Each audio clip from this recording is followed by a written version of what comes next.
বললেন, আগামীকাল আমি বলবো, যাও। নবী করিম সাল্লাল্লাহু আলাইহি সাল্লাম বলে ফেললেন, আগামীকালকে বলবো। কিন্তু দেখেন ইনশাআল্লাহ, আল্লাহর নবী ইনশাআল্লাহ বলেন নাই। নবী করিম সাল্লাল্লাহু আলাইহি সাল্লাম বললেন, আগামীকাল বলবো।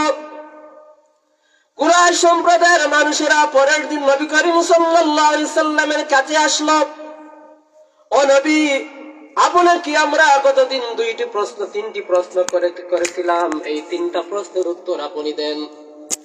তখন নবী করিম সাল্লাল্লাহু আলাইহি সাল্লাম একটু চিন্তার মধ্যে পড়ে গেলেন, কারণ তখন জিবরাইল আসেন নাই, কোনো ওহী আসে নাই।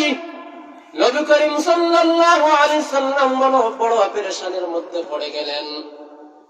নবী করিম সাল্লাল্লাহু আলাইহি সাল্লামের এই অবস্থা দেখে ইহুদি নাসারা যারা ছিল তারা ঠাট্টা বিদ্রূপ করতেছিল।